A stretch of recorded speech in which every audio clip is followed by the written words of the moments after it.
மேட்டுப்பாளையம் உதகை இடையிலான மலை ரயில் சேவை மண்சரிவு காரணமாக கடந்த 5 நாட்கள் ரத்து செய்யப்பட்டிருந்த நிலையில் சீரமைப்பு பணிகளுக்கு பின் மீண்டும் துவங்கியதால் சுற்றுலா பயணிகள் மகிழ்ச்சியுடன் பயணம் மேற்கொண்டனர். இதுகுறித்த கூடுதல் விவரங்களோடு இணைகிறார் செய்தியாளர் கதிர்வேல். வணக்கம் கதிர்வேல், விவரங்கள். வணக்கம் சுபா. அதாவது உலக பாரம்பரிய சின்னமான 100 பழமை வாய்ந்த மலை ரயில் சேவை மேட்டுப்பாளையம் ரயில் நிலையத்திலிருந்து உதகைக்கு தினசரி காலை 7:10 மணிக்கு இயக்கப்பட்டு வருது. இதுல உள்நாடு மட்டுமின்றி வெளிநாடு சுற்றுலா பயணிகளையும் பெரிதும் கவர இந்த மலை ரயில் பாதைகள் செங்குத்தான மலைக்காட்டி நடுவே செல்வதால மழைக்காலங்களில் இதன் தண்டவாள பாதையில் ஏற்படும் மண் சரிவுகள் சரிவர இயக்க இயலாமல் அடிக்கடி தடைப்பட்டு நிற்பது. இதனால சுற்றுலா பயணிகள் ஏமாற்றம் அடைவதும் தொடர் நிகழ்வாகி வருது. இந்த நிலையில கடந்த 3ஆம் தேதி அதிகாலை பெய்த தொடர் மழை காரணமா மண் சரிவுகள் ஏற்பட்டு ராட்சச பாறைகள் மலை ரயில் பாதையில உருண்டு விழுந்தது.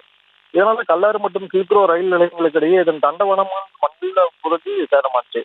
இதனால கடந்த 3ஆம் தேதி முதல் 7ஆம் தேதி வரை என 5 நாட்கள் மலை ரயில் போக்குவரத்து ரத்து செய்யப்பட்டு சீரமைப்பு பணிகள் நடைபெற்று வந்துச்சு. தற்பொழுது மலை ரயில் பாதையில் ஏற்பட்ட மண் சரிவுகளை சீரமைக்கும் பணி முழுமையா நிறைவடைந்து விட்டதாலும் மழையின் தீவிரம் சற்று குறைந்ததாலும் மேட்டுப்பாளையம் மற்றும் மேட்டுப்பாளையத்திலிருந்து உதகை இறக்கிய மலை ரயில் போக்குவரத்து இன்னைக்கு மீண்டும் துவங்கி இருக்கிறது. அது மட்டும் இல்லாம மேலும் எங்கேதும் மண் சரிவுகள் ஏற்பட்டிருக்கிறதா அப்படின்னு சொல்லி ரயில்வே ஊழியர்கள் முழு ஆய்வு நடத்தியதுனால இன்னைக்கு சுமார் 20 நிமிடங்கள் தாமதமா காலை 7:30 மணிக்கு மேட்டுப்பாளையம் ரயில் நிலையத்திலிருந்து உதகையை நோக்கி நீலகிரி மலை ரயில் புறப்பட்டு போனது. இதனால ஏற்கனவே முன்பதிவு செஞ்சு காத்திருந்த சுற்றுலா பயணிகள் மகிழ்ச்சியுடன் இந்த மலை ரயில்ல பயணிச்சிருக்காங்க. சுபா, விவரங்களுக்கு நன்றி Kathirvel. From Germany, coming from Coimbatore now and traveling with the toy train to Ooty. The second time, third time.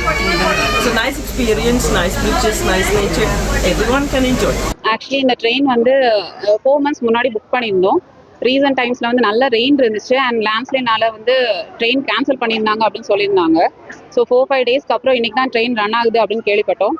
Actually we are very happy. செய்திகளை உடனுக்குடனும் துல்லியமாகவும் தெரிந்து கொள்ள சப்ஸ்கிரைப் பண்ணுங்க.